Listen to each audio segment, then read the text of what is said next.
Now we got the video set up. Bobby, what's going on? What's going on, man? Let the people know what happened last night. So last night around midnight Eastern time, it was around 9 o'clock Pacific time, the news broke to my phone first. I looked at my phone while I was right in this room. Around 5 or 6 notifications that the Yankees landed Gerrit Cole on a deal that I don't think anybody expected. I don't think anybody expected this big of a deal. We knew it would be over 300, and that's what he got. But here we go, 9 years, $324 million. He has an opt-out after 5 years. So with this deal, the Yankees were not messing around. Nope. This is a different mindset than they had last year. This is what we wished happened last year with Machado and all that. That's out the window. Brian Cashman was not fooling around. He was all business for the past few days since he landed here in Southern California. He was all about Gerrit Cole.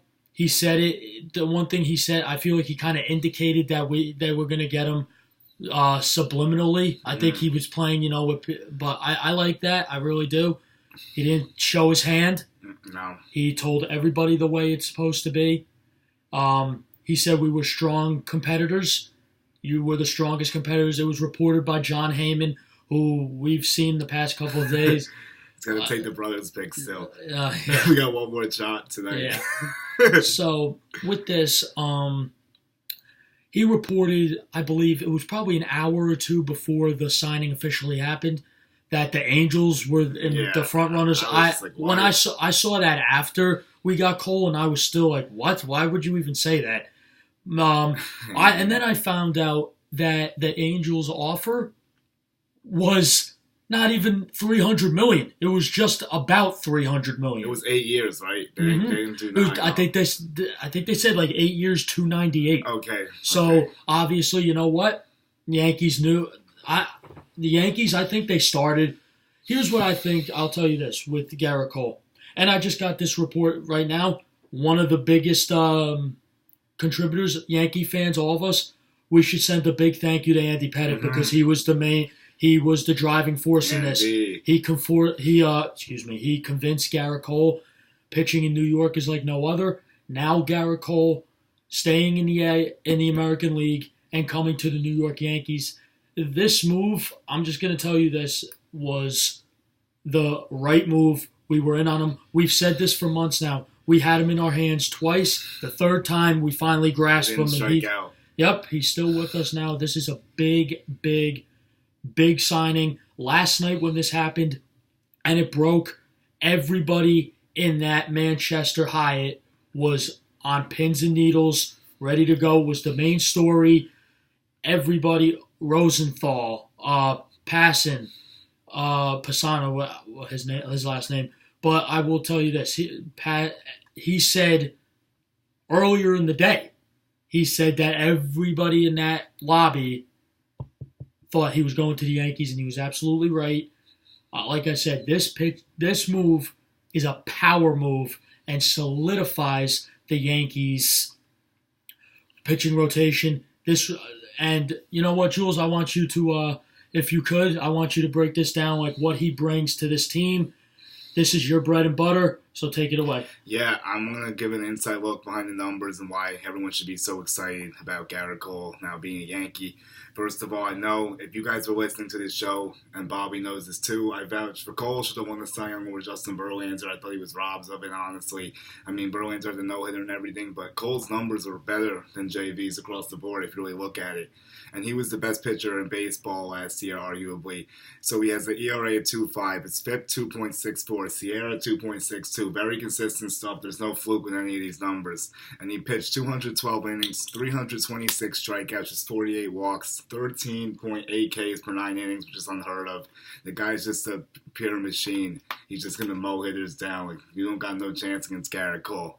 And in the playoffs last year, where it counts, he was 4-1 at 47 strikeouts, 36 innings pitched. Just absolutely outstanding stuff from Gerrit Cole. He's incredible. He really is. And this is a great move for the Yankees. He's also hasn't logged that many innings yet. He's logged around 1,200 innings, just under that. He's been pitching for 7 seasons, and this is a little bit different than the CC Sabathia situation. By the time we had acquired CC, he had a lot more miles logged on his arm, so this could even be better than the CC deal, in my opinion. And it was twice the money, 9 years, $324 million, record-breaking stuff. The AAV, $36 million. They blew it out of the water. They doubled up Sabathia, which was $161. They blow Strasburg's contract out of the water by around 60. So $80 million almost, actually. $79 million, they blow the Strasburg deal out of the water. And I'm shocked the Yankees win 9 years. I never thought that was going to happen for anyone. It's not the way they do business anymore, but I'm happy to say. And you know what? I'm going to apologize right now to Hal Steinbrenner. You are not cheap, my friend. You are not cheap. You did what you had to do to get it done. Brian Cashman, great job. I tweeted that I really feel he was the driving force behind this because he wanted Cole 3 times, and Hal said that he listens to everything Cash says, and Cash had to go in there and convince him to spend all this money. They got everyone on board. It was completely different from the Machado situation where you heard like lukewarm, like half in, like not all in, and same thing with Patrick Corbin. It was just like they didn't want to go 6 years. They had some interest, but they weren't willing to go the extra mile. For Gerrit Cole, they went above and beyond to secure his services, and it's really an exciting time for Yankees fans. I'm so thrilled right now, and I'm still on pins and needles about this. I met Brian Cashman before this happened, so everyone's going crazy. He might be the last public photo he had before the deal was announced. Who knows? But it's just incredible stuff. I'm still not over this right now. And Cole in the playoffs in his career, he's a big game pitcher. He's 6-4 with a 2.6 ERA, 65 innings pitched, 78 Ks, 16 strikeouts. The stage isn't too big for him. Also, how last season ended, I think, motivates and fuels him because he wasn't used in Game 7. Now he gets to go against the Astros, who's going to bring him back. And he really seems to have some animosity towards the Astros. We commented how he wore the Boris hat right after the Astros loss, which I thought was very telling, that he really wanted no part of them anymore. And they weren't going to play in the ballpark the Yankees were going to play in. And if the Astros were even going to get involved, there's no way the Yankees were going to let him go back. No. They weren't going to let him go back. It was reported that, they were the mystery team. I think that they, checked in to see, like, what it would be to take them. And once they heard that number, I think they probably just hung up the phone. Oh, yeah. I will say that Gerrit Cole, yes, he did get robbed of the Cy Young. He's a tremendous pitcher from his days. And last night, I saw a number on MLB Network that was crazy.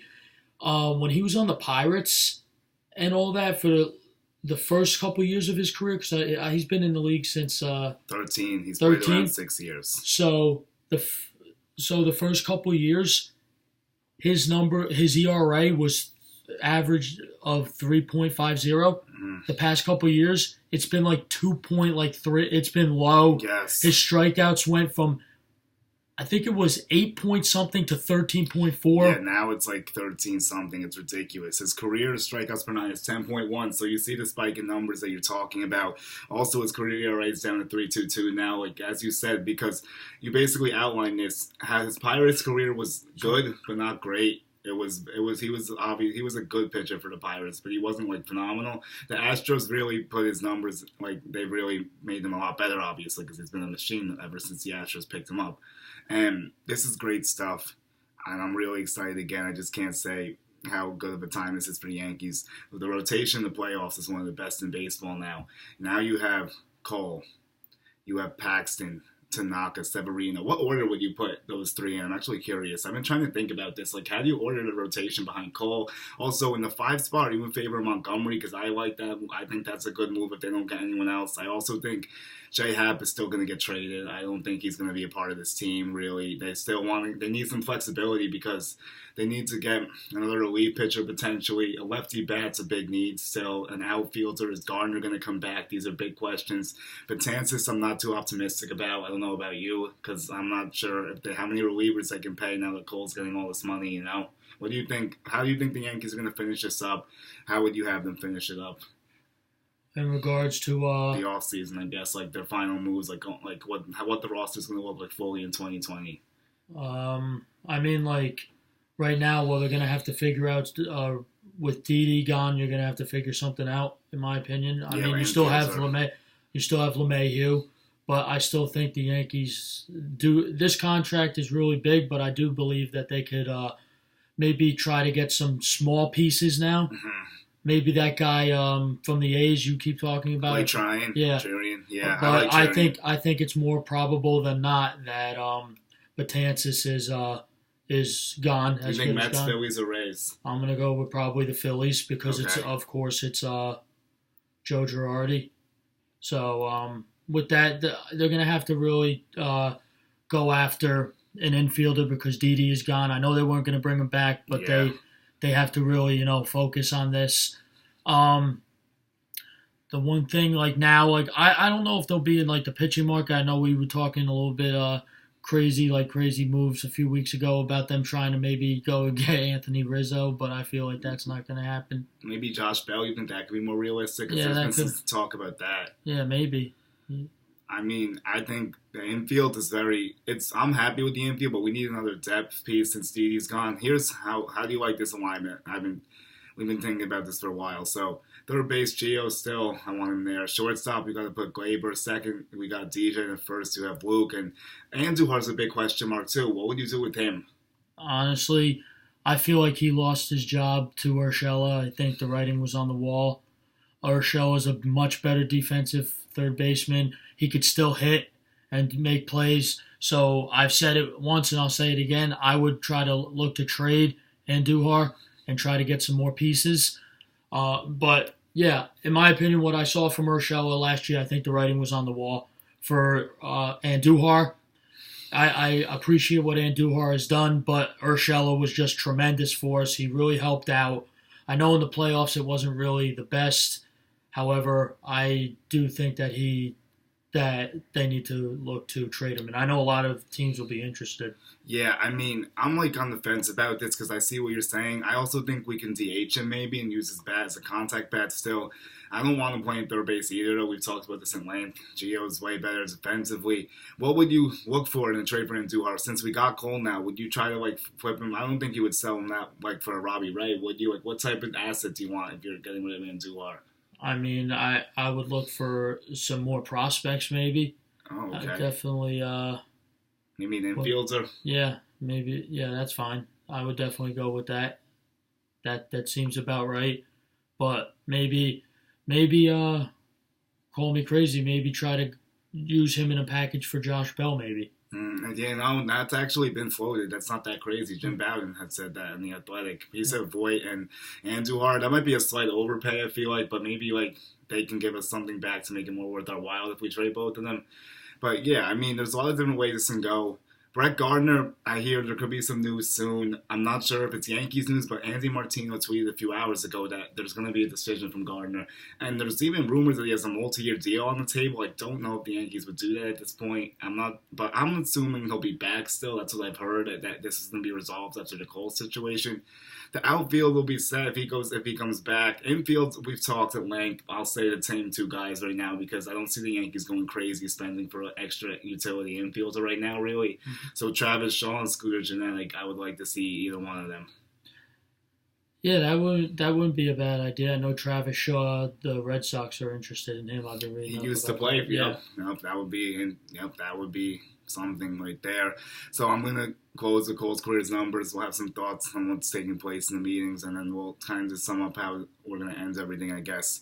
So Cole was 94-52 in his career. He has a 3.22 ERA. His FIP is 3.06. His innings pitched just under 1,200. He has 1,336 strikeouts, and he's allowed 1,034 hits. So the numbers are very good. The Astros have improved the numbers, and that's what the Yankees are getting. They're getting the Bulldog. And here's what we didn't talk about, which we'll say quickly. How relieving is Zach Britton, you think, in the Yankees bullpen? Remember at the end of the season, Britton said we need a starting pitcher to help this. The bullpen can't do it on their own, and now they don't have to. Nope, now that still amazing bullpen that we have, the best in baseball, now could get a sigh of relief because pitching for Gerrit Cole, they're not going to really have to come in for him early in the innings. They could come, if anything, the 7th or even the 8th. He could go. There's times I feel Gerrit Cole could go 7 or 8 innings a pop. So easily he brings this move. Trust me, everybody on the Yankees every pitcher, every reliever, every player, everybody in the organization. This move just basically won the Yankees the offseason, in my opinion. Oh yeah, I mean the stuff we're talking about is so minor compared to this. Like the little pieces that they'll figure that out, and if they trade Hap, that's enough money to almost address all that stuff. I feel like it will be pretty close. I think. And I'm just trying to look to see his average starts, how much average innings pitched per start. So 212 innings, and he had 33 starts. Let's do some quick math here. 212 divided by 33. 6.4. So he's averaging 6.5 innings per start, which is very good. Mm-hmm. Yeah, that's going to really save us. Do you have any final thoughts about what we've seen in the meeting so far? Do we want to tell everyone what's going on for the rest of the time, maybe? What do you think? I mean, like now this is basically the last day, I think, of craziness. Tomorrow it's just nothing. Tomorrow won't be. Everyone's gone. Everybody's gone. Yeah. So today, like basically, you'll see like people, I feel, running around with chickens with their heads cut off, and see if any deals are going to happen. I expect some. I don't feel like we're going to see any big deals today. Honestly, I feel like maybe you'll see some minor deals. Maybe get some guys picked up, signings. But here, like at that Hyatt, the Manchester Grand Hyatt, basically that's where everybody from the major leagues is.